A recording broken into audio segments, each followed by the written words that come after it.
What does globalization mean? Globalization is the increasing international influence in the business environment in terms of growth in international trade, movement of labor, and impact of multinational organizations. But what does globalization really mean? On the 3rd of March 2017, Nintendo released the Nintendo Switch, a revolutionary gaming console. It uses haptic technology from Immersion Corporation, a company in San Jose, California. It's produced in China, though some of the production has been moved to Vietnam because of the ongoing trade wars between the US and China, and assembled in Foxconn plants by a Taiwanese company. As you can see, their products are not manufactured and assembled all in one place. And that's just a small example of how Nintendo uses globalization to its advantage. Nintendo specializes in consumer electronics and video games as a Japanese MNC or otherwise a multinational corporation or company. MNCs enjoy a wide range of benefits. Being an established and large business, they get to enjoy economies of scale. As production levels increase, they get to save on cost. If Nintendo was planning to start selling Kirby plush toys, their suppliers might offer them a trade discount as they are buying in bulk. Another advantage is workforce innovation. This is whereby employing people from different countries all over the world, they may produce new and exciting ideas for things like product development. Nintendo also has a much larger consumer base.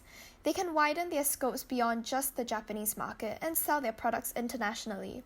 This opens up new possibilities to increase sales in foreign lands, thus gaining new customers.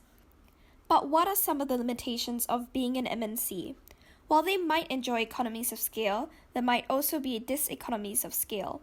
This happens when organizations grow so large that their size increases the per unit cost. Imagine the Kirby plush toys were being manufactured by two separate companies.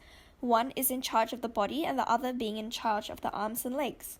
This economies of scale might occur if the body of Kirby is produced at a slower rate than the arms and legs, forcing the company to slow the production of the body.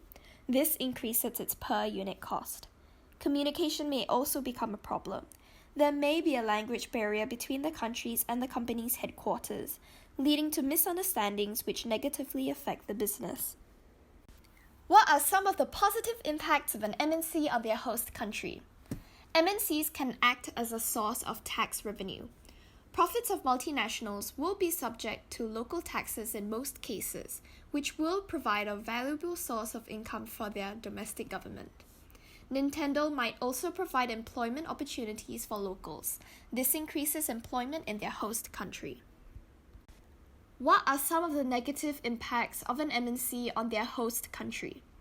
With Nintendo being so wide and popular in Japan, there will definitely be great competition for domestic producers. These smaller local companies may be stumped out in the process.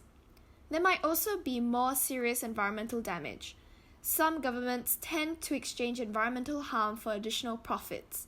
When companies can outsource their production to countries with these lower standards, it does lower prices, but it also creates more damage. How has Nintendo grown over the years? In 2015, Nintendo and DNA entered into a business and capital alliance for mainly two reasons. The first to develop and operate new game apps for smart devices, and the second to build a new multi-device membership for consumers worldwide. With DNA being a provider of mobile portal and e-commerce websites based in Japan, together they plan to develop new game mobile applications featuring Nintendo's iconic characters. Through this partnership, they developed their very first highly successful app, Pokemon Go, which to date has more than 55 million installs. Through this, both firms benefit from the expertise of each other's employees and their vast knowledge of the markets they specialize in. More capital can be put together to offer a higher quality product for customers, and they can reach their goals faster by working cooperatively. However, strategic alliances can also bring disadvantages, such as conflicts in ownership with regards to who has the rights over the product, the production sites, or the patents and trademarks which are involved. Another problem is the sharing of costs. One company may be unwilling to burden the costs, leaving the other to shoulder the majority. Similarly, for the sharing of profits, one company may try to claim a higher percentage of the profits than agreed on, leading to conflicts.